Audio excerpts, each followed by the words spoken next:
An Arab proverb says, "Give your friends your money and your blood, but don't justify yourself. Your enemies won't believe it, and your friends won't need it." And this just means there's no need to justify yourself when you do good acts. Hi, my name is Sylvia, and I'm here to speak to you about Arab nonverbal communication.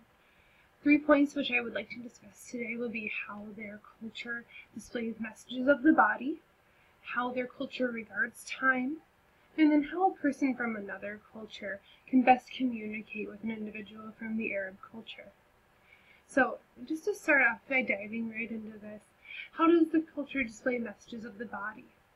Well, due to their faith, women are supposed to be dressed very modestly if they are a member of the Muslim faith. So that means, not showing a lot of skin, wearing looser hanging clothing, and then there's a few different types of head coverings that women can wear. Now, not every woman will wear the head coverings. Yeah, it'll depend on where you are geographically, it'll depend on the societal norms in their area and where they grew up.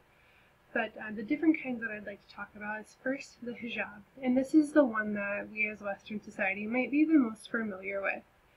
The hijab is simply a headscarf that just covers the head. Your face is open, and it does cover your neck. The next one is called the al-imariya. It's a close-fitting hat, and then on top of the hat is another scarf that covers you so that your face is still open as well. And then there's one called a shayla. It's a rectangular scarf wrapped around the head. It comes around the side, and then they pin it or tuck it around at their shoulder. Another one's called a khimar, and then this is long and it hangs down to their waist. It goes from your head, just make sure that everything from your head to your shoulders is covered, but your face is still fully revealed. The next one's called a kador, and this is a full body scarf. And then underneath the full body scarf is a smaller scarf still for your head. Your face is uncovered, there's a top scarf going down to your waist, and then the second one is just covering your head.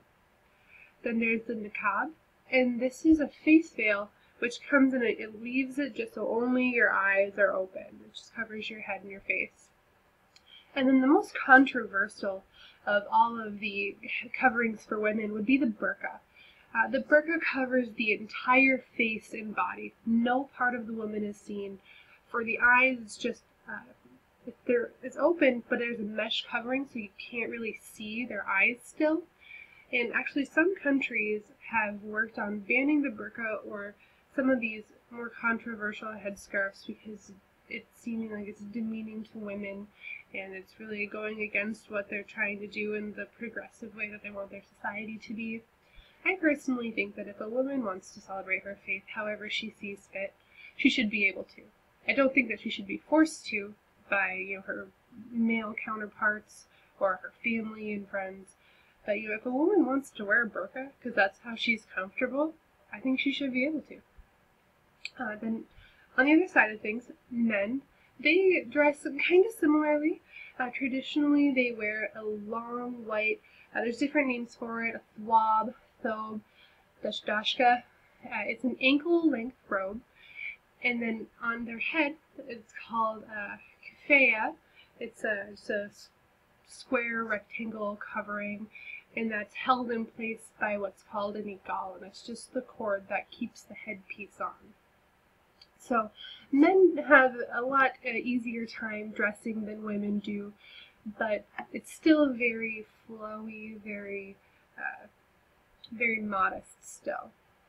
And then as far as the movements that they would make in their normal culture and environment, such as posture, facial gestures, and things, men and women do not touch. Unless they are married or their family members, men and women don't touch. However, same-sex people can touch. Men and men, women and women. Holding hands is considered a sign of affection. It's common to see men perhaps kiss each other on the cheeks as a greeting. It's not considered gay at all. It's just very affectionate. They show they're caring for each other. And then some of the more common hand symbols that I've been noticing is where in America we think this means okay, it's definitely not okay. It means, hey, you kind of need to back off. I'm warning you, I'm not happy with you. Additionally, another gesture, not a hand gesture, but a thing that they might do gesture-wise would be, it's where like you kind of suck back on your teeth and make like a clicking almost noise, and you tilt your head back a little bit. It just means no. It's not meant to come off rude at all. It just their way of saying no. Doing it, no, nah. That's the same thing to them. And finally, this means closeness. Just rubbing your fingers together means they're close. Like me and my best friend, we're close. And that's all that means. Just some pretty common hand gestures that you might see out there. Additionally, the equivalent of an American giving someone the middle finger is the thumbs up to them. So be very careful when thumbs upping someone from an Arab culture. If they are not familiar with you or with why you might be thumbs upping them, they might be very offended because it might look like you're giving them the middle finger. And the next thing, when they speak, they may speak loudly, more voluminously than we would. I'm a very soft-spoken person. Sometimes people say, "What? I can't hear you," and then I feel like I'm screaming when I'm talking to them. That's not how it is. In the Arab culture, they speak very loudly, and this is meant to show strength and sincerity. Maybe, I'm a strong individual, and I mean everything that I'm saying to you. Now, I'm not comfortable talking that way always. That's not how I am. But that's exactly what they're comfortable with. And so if someone from that culture comes speaking to you loudly, do not take offense. Just feel like they're trying to be very sincere with you. Another thing is personal space. I have a bubble. My bubble, if I'm in public, elbow to elbow, if I don't know you, please don't come in my bubble. Now, that is not the same with the Arab culture. They are, hey, let's talk, let's be close, we're almost going to be touching.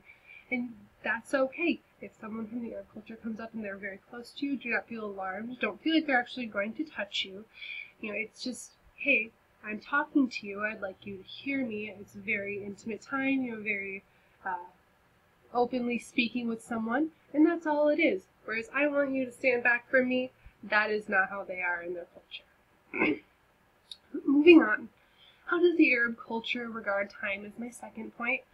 And whereas here in America we're very punctual, we're on time, we want you to be at your meeting at 8 o'clock like you said you would be. They're more loose about it, like, oh, the meeting's at 8, I'll be there at 8:30. And that's because they believe in God's will of doing things. If God's will have it, it'll happen. And they also focus more closely on personal relationships with each other.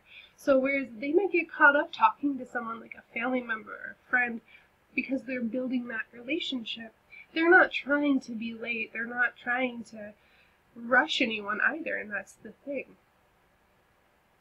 Additionally, they are a polychronic, excuse me, their time would be considered polychronic, and that means that they are leisurely, very focused on relationships, as I said.